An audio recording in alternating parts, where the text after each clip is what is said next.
सर्वांना नमस्कार. चांदमातला या स्टोरीचे 61 एपिसोड यापूर्वीच अपलोड केलेले आहेत. कृपया ते सगळे एपिसोड ऐकण्यासाठी आपल्या चॅनलला भेट द्यावी. सत्तार म्हणाला, मी रवी शेठच्या बर्थडे पार्टीत आलो नव्हतो, कारण मी माझ्या गावी सोलापूरला गेलो होतो आणि मी जस्ट पहाटे पहाटे आलो. आणि शशीनं सत्तारकडे रोखून बघितलं आणि त्याला म्हणाला, तुम्ही तर म्हणताय की तुम्ही सोलापूरवरून पहाटे पहाटे म्हणजे सकाळी आलात, पण तुमची गाडी तर 4-5 दिवस झालं पार्किंगमध्ये उभा आहे असं वाटतं. मग तुम्ही कसे गेलात सोलापूरला? चालत की विमानात? आणि सोलापूरला विमानतळ नाही, त्यामुळे आय थिंक चालत गेला असाल, हो ना? असा शशी त्याला उपरोधिकपणे म्हणाला. आणि त्याचं बोलणं ऐकलं तसा सत्तार थोडा सावध झाला आणि मनातच म्हणाला, मी ॲडव्होकेट असून हा मुलगा मलाच शब्दात पकडतोय. याच्यासमोर थोडं सावध राहायला पाहिजे. आणि मग तो पुन्हा हसूनच म्हणाला, काय जोक करतो तो पण. अरे बेटा, मी माझ्या मित्राच्या गाडीनं गेलो होतो. एकटा गेलो नव्हतो, आम्ही दोघं गेलो होतो. त्याच्या या उत्तरानं तरीही शशीचं समाधान झालं नाही आणि तो पुन्हा थोडा गालात हसून म्हणाला, अच्छा, मग पहाटे पहाटे आलात ना? तरीही तुमची झोप झाली वाटतं. खूपच फ्रेश दिसताय सकाळी सकाळी. आणि सत्तार पुन्हा शांत झाला आणि मग हसून म्हणाला, गाडीमध्ये झोप झाली होती आल्यानंतर.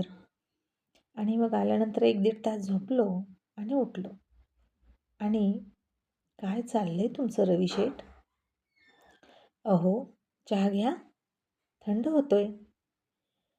आणि तरीही आता शशी त्याच्या मतावर ठाम राहत म्हणाला, चहा टेस्ट होणार असेल तरच बाबा पितील, नाहीतर बाबा चहाची गरज नाही. आपण इथे बोलायला आलोत, चहा घ्यायला नाही. आणि रवी शेठ सुद्धा खांदे उचलून ॲडव्होकेट सत्तारला म्हणाले, सत्तार साहेब, मुलगा ऐकत नाही, काय करू? चहा टेस्ट होऊ द्या. आता मग ॲडव्होकेट सत्तारनं स्वतःच दोन्ही कपातला चहा बशीमध्ये घेऊन थोडा थोडा घेतला आणि म्हणाला, आता तरी खुश आहे ना? असं म्हणून त्यानं शशीकडे बघितलं. बेटा, हो गई ना तसल्ली? आता तुला काही प्रॉब्लेम नाही ना रवी शेठने चहा घ्यायला? असं ॲडव्होकेट सत्तार शशीकडे बघून म्हणाला.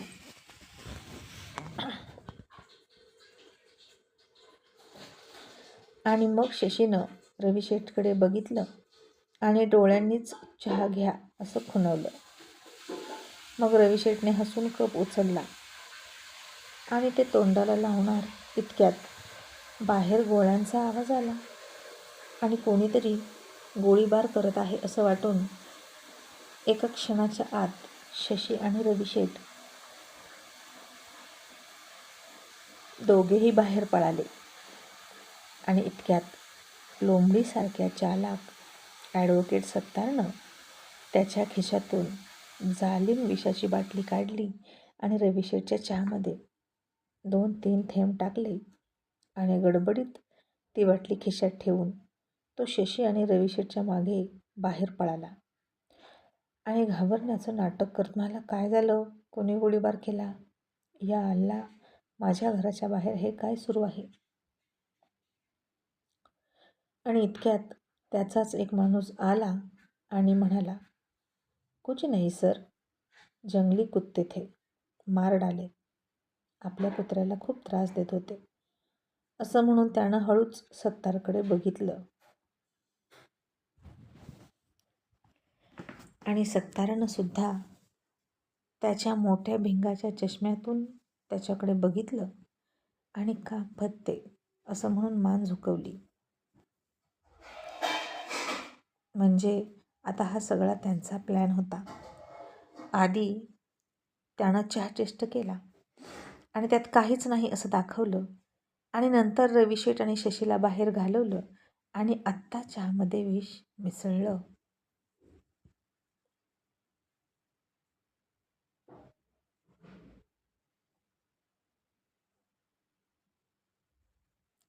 मग सत्तार म्हणाले, रविशेठ चलिये, अंदर चलिये.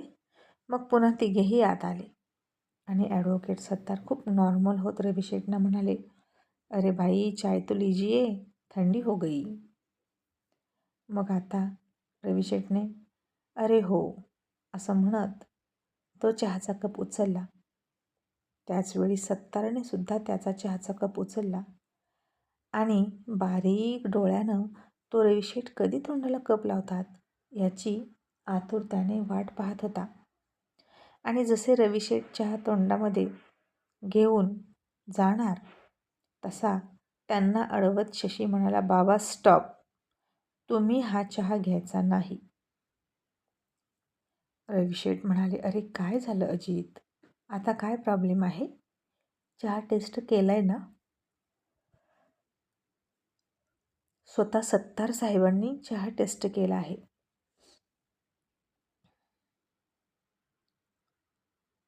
आणि ते ऐकून सत्तारसुद्धा त्यांना पुष्टी देत मला, हो हो, तू पाहिलंस ना बेटा, आम्ही स्वतः चहा टेस्ट केला, मग आता काय प्रॉब्लेम आहे तुझा?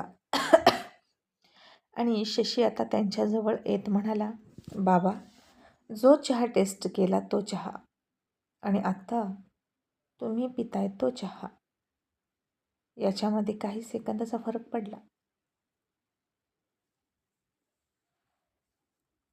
आणि तुम्ही आता तो चहा पिऊ नका. आणि आता सत्तार थोडा चिडला आणि रविशेठना इमोशनल करत मला, हे काय चालवलं आहे रविशेठ, हा मुलगा असा का वागतोय?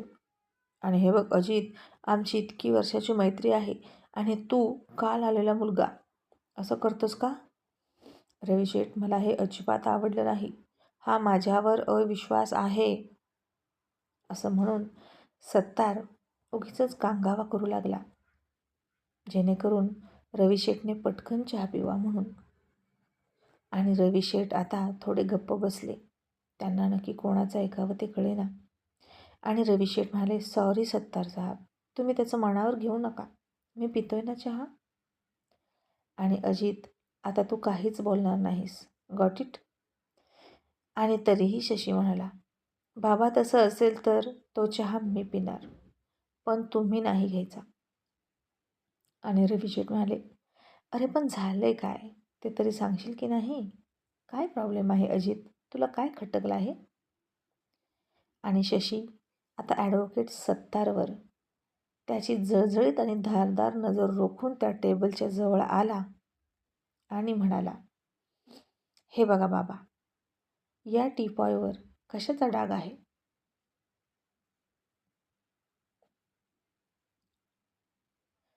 आता रविशेठनं सुद्धा तो डाग पाहिला, पण त्यांना कळलंच नाही काहीच की हा डाग कशाचा आहे. आणि शशी म्हणाला, बाबा, हा डाग चहाचा तर बिलकुल नाही. आणि हा डाग कशाचा आहे हे सत्तार साहेब चांगलं ओळखतात. हो ना सत्तार साहेब? असं म्हणून शशी थोडासा ॲडव्होकेट सत्तारकडे बघून रागात म्हणाला. आणि आता सत्तार पुन्हा गडबडला आणि त्यानंही ते पाहिलं आणि त्याला कळलं की आपली चूक झाली होती. त्याच्या हातातून त्या विषाचा थेंब टिपाईवर पडला होता आणि नेमका तो रविशेठच्या चहाच्या कपाकडूनच आला होता. आणि शशीनं नेमकं ते कॅच केलं. मग शशीनं आता दोघांचेही कप खाली ठेवायला लावले आणि ते चहाचे कप रविशेठचा सत्तारला आणि सत्तारचा रविशेठना दिला आणि म्हणाला, बाबा, तुम्ही तो चहा प्या आणि हा चहा पितील ॲडव्होकेट सत्तार साहेब. काय सत्तार साहेब, बरोबर ना? आणि आत्ता मात्र ॲडव्होकेट सत्तार घाबरला आणि त्याची बोबडी वळली आणि त्याला घाम सुटायला सुरुवात झाली. आणि त्यानं रुमाल काढून त्याच्या गळ्यावरचा घाम पुसला आणि म्हणाला, असं कसं? माझा चहा औष्ट आहे, हवं तर रवी शेठसाठी मी दुसरा मागवतो. आणा इकडे तुमचा चहा. असं म्हणून तो चहाचा कप उचलायला लागला. त्याला आता त्याशिवाय पर्याय नव्हता. नाहीतर शशीनं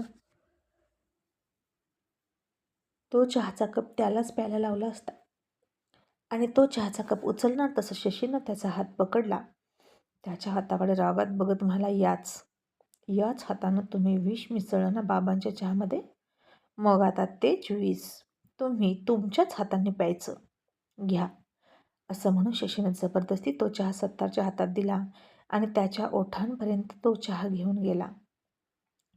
आणि हे सगळं ऐकलं तसं रविशेठ चक्रावले आणि म्हणाले, काय अजित, हे तू खरं बोलतोस का?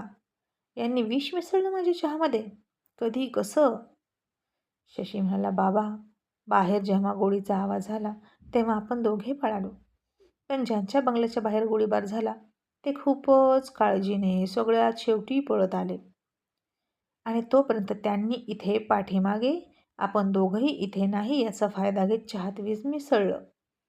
आणि आधीच चहा टेस्ट करून त्यात काहीच नाही असं दाखवलं. इतके हुशार आहेत ॲडव्होकेट सत्तार साहेब, हो ना?